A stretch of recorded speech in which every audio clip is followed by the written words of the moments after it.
première idée, c'est que il y a les réformes. Il y a 7 types de réformes inséparables. Pourquoi? Parce que réforme économique, réforme sociale, réforme politique, réforme de la connaissance, réforme de l'éducation, réforme de vie et réforme éthique. Une réforme seule est insuffisante. Par exemple, en Union soviétique, ils ont supprimé physiquement toute la classe capitaliste, toute la bourgeoisie, pour créer une société sans classe. Et non seulement ils n'ont pas réussi, ils ont créé une société, une nouvelle exploitation, mais l'effort a complètement échoué en 1989, quand le capitalisme que l'on croyait avoir chassé est revenu plus fort que jamais, et la religion qu'on croyait avoir liquidée est revenue plus forte que jamais. Il faut des réformes économiques, elles ne suffisent pas. Il faut des réformes sociales, bien entendu, elles ne suffisent pas. Il faut une réforme éthique, morale, seule, elle ne suffit pas. C'est ensemble qu'on doit cheminer vers ces réformes. Alors ici, je ne vais pas commencer à donner une première liste des réformes dans chaque champ.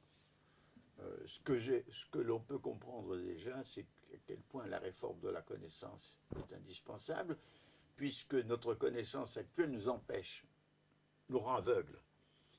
Alors donc, c'est très important, et donc elle commande les réformes de l'éducation. Mais ce sera une autre occasion que si je développerai ces idées. Ce que je veux dire ici, c'est que, bon, de les considérer ensemble. Et deuxième chose, c'est que partout, que ce soit en Europe, en France, en Afrique, en Amérique latine, partout, à la base des sociétés, il y a des initiatives de toutes sortes qui se font, qui naissent, dans lesquelles des solidarités se créent, des associations se forment, des petites entreprises existent pour lutter contre des pollutions, pour redonner vie à un village, pour créer des activités, des activités économiques de solidarité, des initiatives pour retrouver un lien, pour lutter contre la dégradation de l'environnement, de toutes sortes.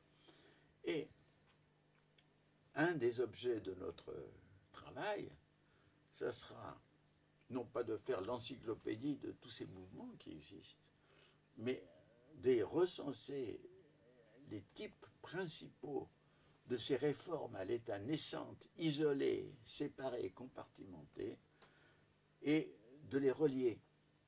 Parce que aucun organe administratif, aucun parti politique, nulle part, on ne trouve la possibilité de considérer ensemble ces mouvements.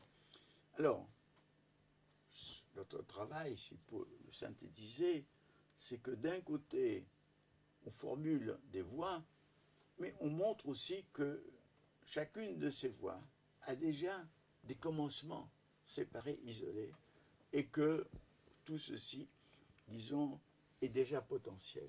Par exemple, il y a une chose qui est très importante, prenez dans une société occidentale. Les individus subissent très fortement les contraintes du travail dans la vie des grandes villes. C'est des contraintes chronométriques, de la spécialisation, des contraintes de comportement, des contraintes de toutes sortes. D'où ceux qui ont la possibilité partent en week-end, en vacances. Qu'est-ce qui se passe pendant les week-ends et les vacances? Il se passe un changement de vie. C'est-à-dire le contraire de la vie qu'on mène en ville. Ah, on ne fait plus attention à l'heure. Ah, on va manger des nourritures sur feu de bois. Ah, on ne va pas mettre de cravate, on ne va pas s'habiller. Ah, on va pouvoir être avec des amis, fraterniser. Ah, on va pouvoir vivre sa vie amoureuse. Autrement dit, la façon de supporter les contraintes de la vie prouve une sorte d'antidote temporaire pendant les loisirs ou les vacances, pour ceux qui ont la possibilité de le faire. Et cela signifie, à mon avis, plus. Nous vivons dans un monde où tout est quantifié, tout est traduit en quantité. Le revenu personnel, le revenu global, la croissance, tout est.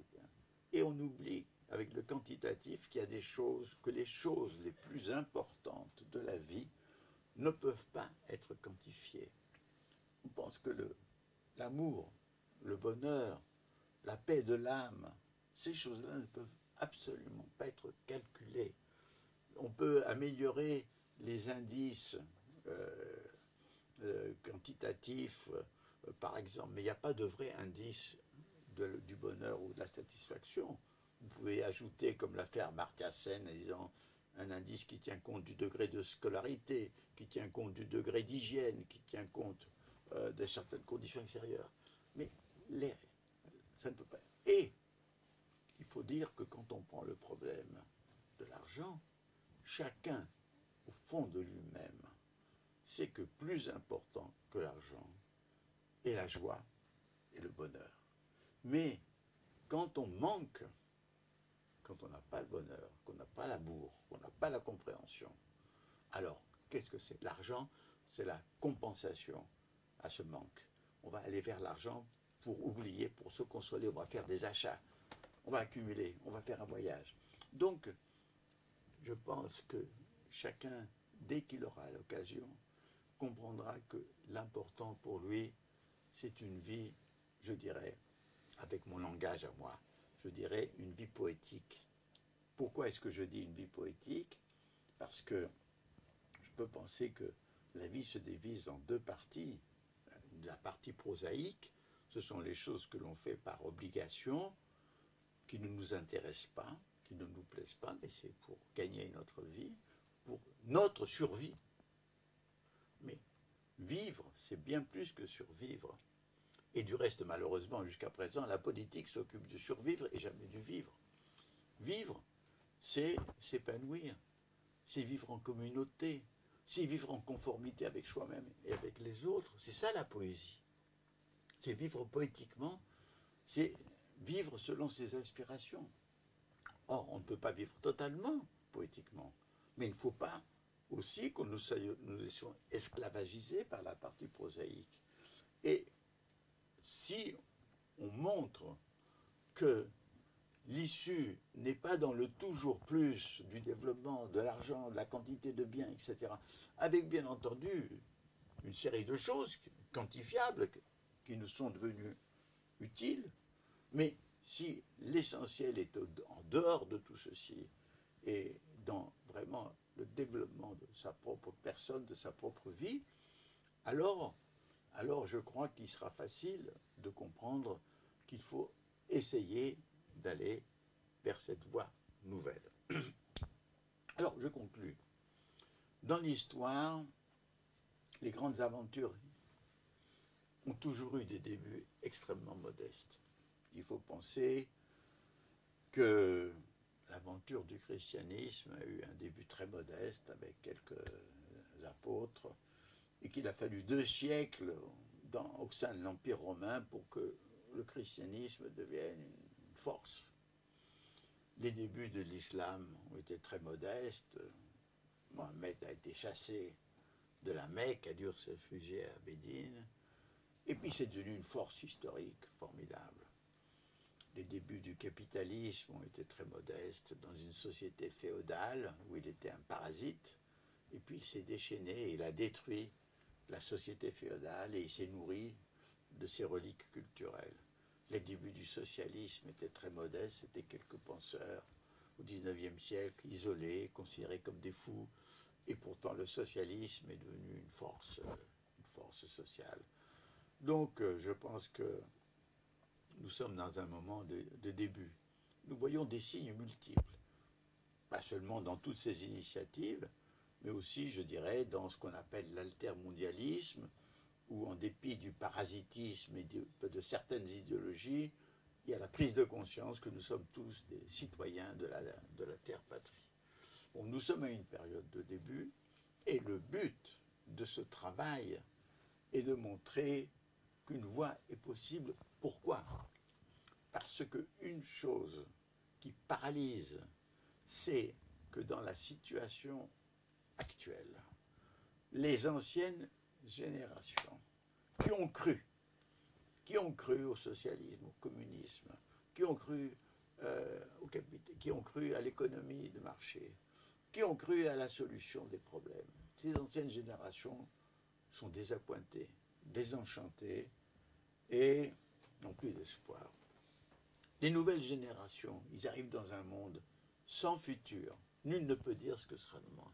Et ils sentent qu'il y a des menaces globales et des menaces personnelles, notamment dans la précarité de la société.